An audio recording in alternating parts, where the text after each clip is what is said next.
Bonjour, aujourd'hui nous allons parler de Roger. Roger a 55 ans, il est promoteur et patron de son entreprise de communication. Il est cardiaque connu, il prend bien son traitement depuis plusieurs années, il n'a pas de problème de poids.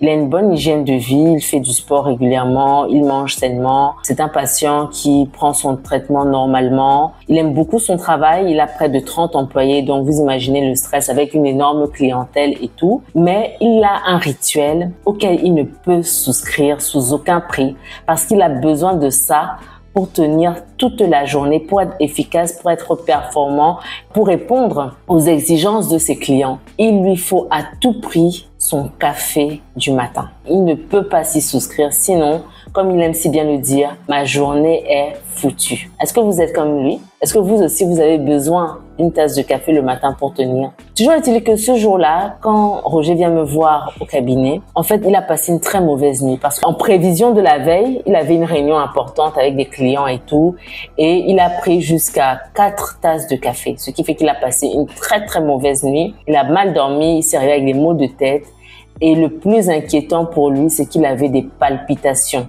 Il sentait son cœur battre fort dans sa poitrine et ça l'a alerté, ça l'a alarmé. Il est rapidement venu pour me demander, docteur, est-ce que le café est bon pour ma santé? C'était une question que vous vous posez et nous allons y répondre tout de suite après le jingle.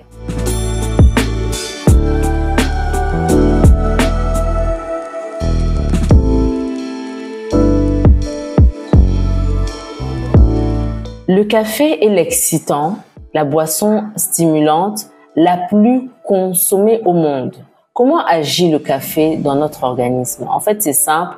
Le café va bloquer les récepteurs de ce qu'on appelle l'adénosine. Ces récepteurs, on les trouve partout dans l'organisme. On les trouve au niveau du cerveau, on les trouve au niveau du rein, oui. On les trouve aussi au niveau du cœur. On parle ici des récepteurs A1 de l'adénosine. Alors, qu'est-ce qui se passe-t-il quand on n'a pas consommé de café? Au niveau du cerveau, quand l'adénosine elle-même se fixe sur ces récepteurs, généralement on ressent de la fatigue, une certaine lassitude. Par contre, quand la caféine se fixe sur les récepteurs A1 de l'adénosine et donc bloque ces récepteurs-là, l'accumulation d'adénosine dans votre corps va créer en nous une sensation d'éveil, une certaine nervosité. Donc c'est pourquoi quand les gens qui prennent souvent du café, la nuit, ils peuvent travailler toute la nuit parce que ils sont éveillés, ils sont en tension nerveuse entre guillemets. Et c'est l'effet donc de la caféine. Deuxièmement, dans le cœur, il y a aussi des récepteurs de l'adénosine, comme je le disais. Quand l'adénosine elle-même se fixe sur ces récepteurs, le cœur a tendance à battre plus lentement. Par contre, quand c'est la caféine qui se fixe sur les récepteurs, le cœur va commencer à battre plus vite. Donc aujourd'hui, vous comprenez pourquoi quand vous prenez du café, vous avez des palpitations, le cœur s'emballe un peu. Troisièmement, au niveau des reins, quand l'adénosine elle-même se fixe sur les récepteurs, sur ses propres récepteurs, on a des mictions normales, en tout cas pas très fréquentes. Par contre, quand la caféine se fixe sur les récepteurs de l'adénosine, on a des mictions assez fréquentes, on a des envies fréquentes d'aller uriner. C'est pour ça souvent, les gens qui prennent du café, ils vont rapidement aux toilettes parce que de toute façon, le café accélère le métabolisme d'une manière générale. Par exemple, au niveau des muscles, le café va favoriser la libération du calcium. Donc, tout ça pour montrer que le café quand même a un certain impact dans notre organisme. Alors, est-ce qu'il est avantageux ou désavantageux de prendre du café? Il n'y a pas de réponse standard. Tout est question de dosage. Pour bénéficier des avantages de la prise de café, il faut prendre une quantité inférieure à 100 mg par jour. Et ça tombe bien parce que la tasse de café que nous consommons habituellement à partir de nos filtres à café traditionnels au niveau de nos cafetières, la tasse de café contient en général en moyenne 95 mg de caféine. Voilà. Donc vous voyez bien que sur la base de ce que je viens de vous dire, de ces réglementations-là, une tasse de café par jour suffit largement pour mener sa journée. Alors, quels sont les bénéfices du café? Premièrement, l'un des avantages à consommer du café, ça vous rend plus alerte. D'accord? En période d'examen, en période, où vous avez besoin d'être particulièrement focalisé pour atteindre des objectifs précis.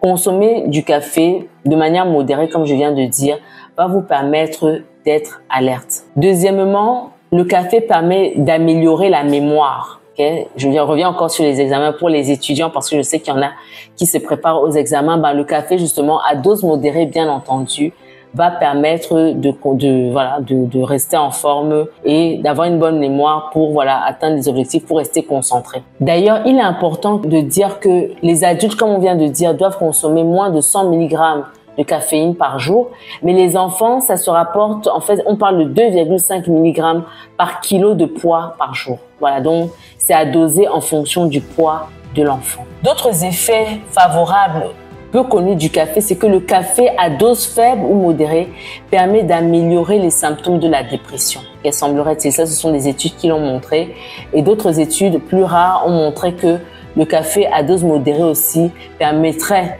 de ralentir la progression de la maladie de Parkinson. Voilà donc en bref quelques avantages à consommer du café, quelques bénéfices en tout cas qu'on peut tirer d'une consommation modérée de caféine. Maintenant, quels sont les effets secondaires, les effets indésirables de la caféine dans notre organisme? Premièrement, le café peut entraîner une perte de sommeil, d'accord, un changement d'humeur à type de nervosité. Voilà, donc c'est pourquoi il faut en consommer vraiment avec beaucoup de modération. Nous tous, ou bien en tout cas beaucoup d'entre vous, moi y compris, avons eu l'occasion, n'est-ce pas, de prendre peut-être un peu plus de café qu'il en fallait. Moi, notamment pendant mes études de médecine. Et le matin, on se réveille, on est très, très nerveux, on est fatigué parce qu'on n'a pas bien dormi, etc. Donc, attention à la consommation excessive de café. Deuxième effet indésirable, c'est que le café peut entraîner de la déshydratation. Comme nous l'avons dit plus tôt, le fait de prendre du café peut vous conduire à faire des mictions fréquentes, à avoir envie d'uriner fréquemment. Si vous en urinez trop aussi, vous pouvez être en déshydratation et la déshydratation prolongée peut entraîner des problèmes rénaux. Donc, attention à cela. Et enfin, troisième effet indésirable que je citerai ici, c'est que le café peut rendre addict. Et je pense que vous connaissez certainement autour de vous des personnes qui n'arrivent pas à se passer du café et une seule tasse ne leur suffit plus pour être performant. Donc, il faut faire attention à ces effets du café-là. L'autre chose que j'ajouterais, c'est que le café, en fait, doit être consommé de manière modérée, mais les personnes cardiaques doivent faire particulièrement attention. Si vous êtes hypertendu, si vous souffrez de troubles du rythme cardiaque, il est déconseillé de consommer trop de café. Okay, parce que cela va accélérer la fréquence cardiaque et de ce fait élever vos chiffres tensionnels ou encore aggraver votre trouble du rythme si vous en souffrez. Voilà, j'espère que cette vidéo vous a intéressé. N'hésitez pas à la partager, notamment à tous les addicts de café que vous connaissez. Abonnez-vous, likez, commentez, partagez et surtout gardez vos cœurs plus que toute autre chose.